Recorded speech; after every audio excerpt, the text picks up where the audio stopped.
Welcome back to Joy News Prime. To the rest of our stories, a three-member committee has been constituted by the Interior Ministry to investigate the shooting of two persons at a Jura in the Ashanti region. It follows a directive by President Akufo-Addo for a public inquiry to be conducted into the circumstances surrounding last Tuesday's violence, which also left 4 persons severely injured. The committee members are George Kingsley Kumsin, Justice of the Court of Appeal, as chairman, security expert Dr. Vlamdimir Antwi Danso, and Juliet Amwa, Executive Director of Pen Plus Bite, a civil society organization. Marie-Louise Simons, a principal state attorney, will be the secretary of the committee. But who are they?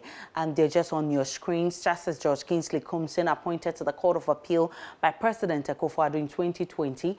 He presided over a case brought to the High Court by Kwabena Dufour's Unicredit after the Bank of Ghana revoked the bank's license. Appointed to the High Court by President Kufuor until his elevation to the Appeals Court. He's a former Circuit Court judge in Akim Swedru Circuit Court.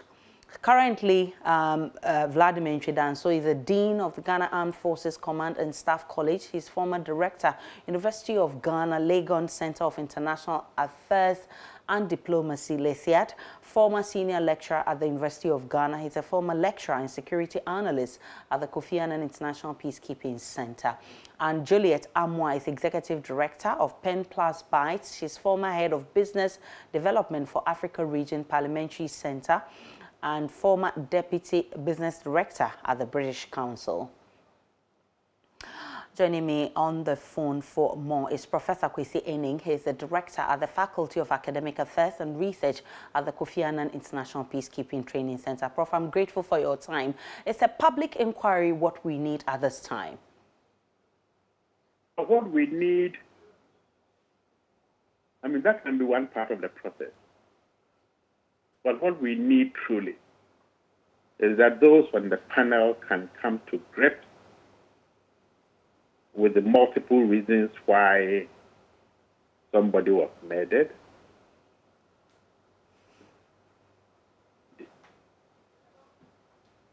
leading to multiple intelligence failures and the imposition of the military that resulted in the death of Ghanaian citizens and the maiming others. And thirdly, the broad structural underpinnings to this violence that may have other repercussions elsewhere.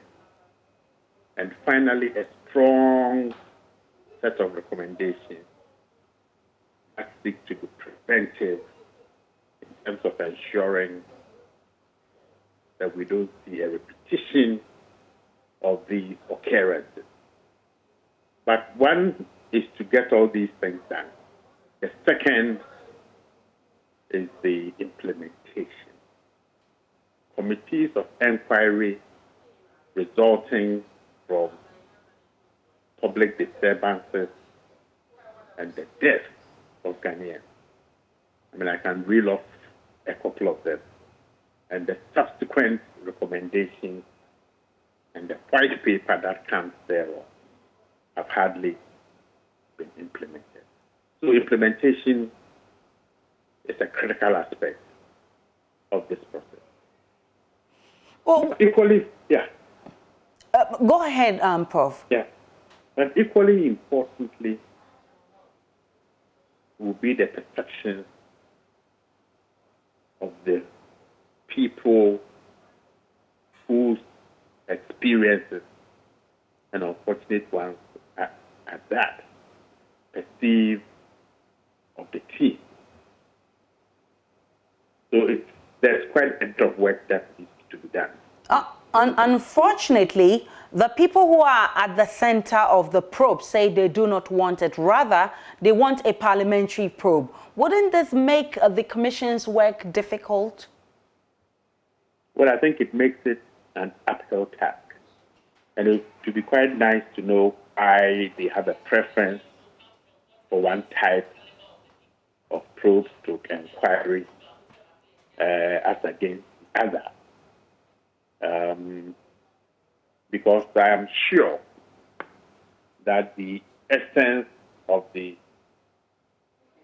request plus the President's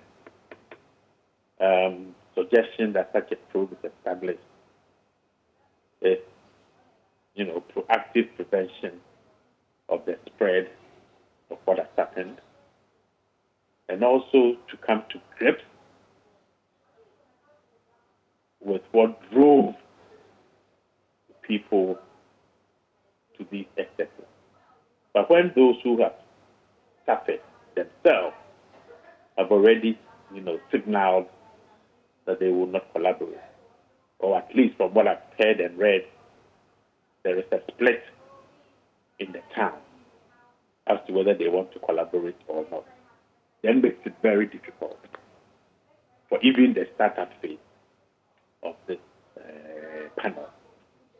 So we need some sort of probably backdoor mediation and engagement with those who are involved in the draft, at least creating the basis for trust and for an openness to engage. We may need to let them know that the state understands their pain, their suffering, and that there is a legitimate desire to come to grips with what has happened, to understand it, to prevent anything happening again, but even more importantly, to punish those who failed in their responsibility to protect and to create a society free from fear.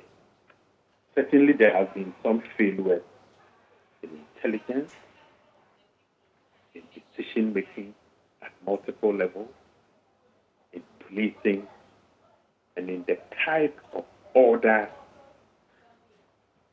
and instructions given to the military.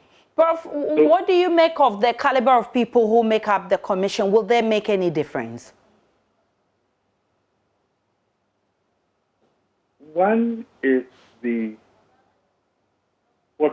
term that you use, the caliber. I mean, I don't know two of them or three of them. I know Dr.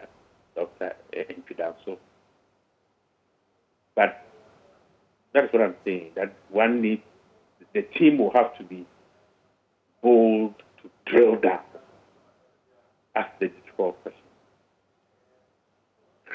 Very quickly send a signal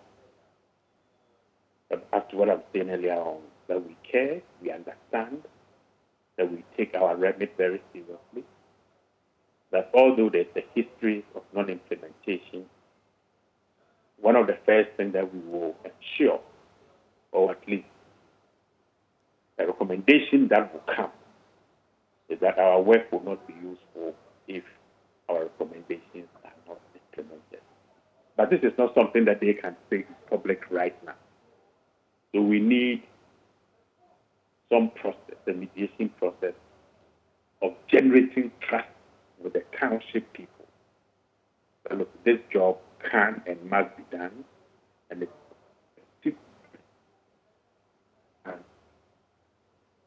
tweak the head, and then we can begin the process of reconciliation, of dialogue, and of rebuilding the trust that has been lost.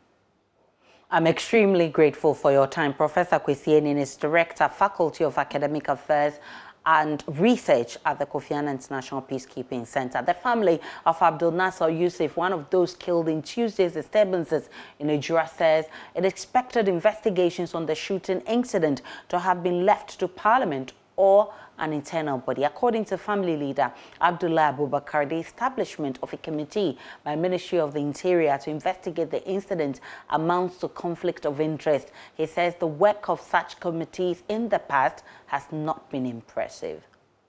I don't know the type of committee they have formed, but to me, I think there are several things that has been passed for the past, and then they were not able to prove any evidence of justice, like the death of Ahmed Saleh. Up to now, no any justice for the journalist who was informing, educating, helping the government to fight against corruption, as you are doing. Up to now, nothing is done. So what are your fears? My fears is that if it's the same people they choose as the community, the inquiring community. I'm not in agreement with that. I want them to take the problem to the parliament. The parliamentarians should choose a commission for inquiry that will inquire, or they call international community to come and inquire and then investigate this case. Those people who came in, they were policemen, army men, full armed with army uniform. Who sent them? It's the minister. Do you think this minister will defend us and leave them? It's their people. Does that mean a rejection of the committee that has been set up? I don't know the type of committee that has been set, but to my opinion, if they want justice and they want truth to reveal, they have to call international community, or they take it to the parliament, and then the parliament will choose a commission to inquire and then investigate the case. Another section of the family, however, believes the committee will do a good job irrespective of the ministry's role in its establishment. Abdul Ganiu is brother of the deceased.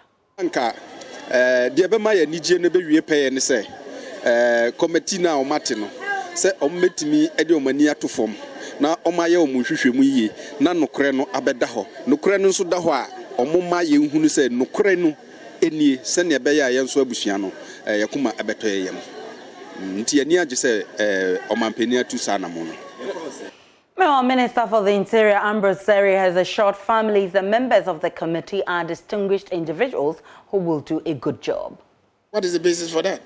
Because you have a court of a judge of the Court of Appeal.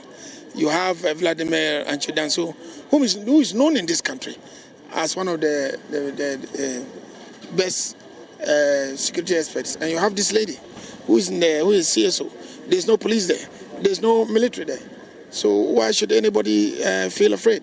Go before them and talk. And we would protect anybody who goes there to say anything.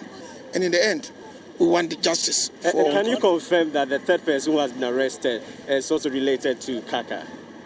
Well, you saw Kaka's mother. And when we got to the house, they said that the woman has 3 children. One is dead, which is Kaka. One has been arrested. And the third one is taken ill, which they believe is connected to the fact that the Kaka's brother has been arrested. So they are confirming that. What will give you assurance is that we are going to find who killed Kaka. And that one, there's no compromise. If the brother didn't kill Kaka, I'm sure you go free. Yeah. But if you kill Kaka, the law will take its course.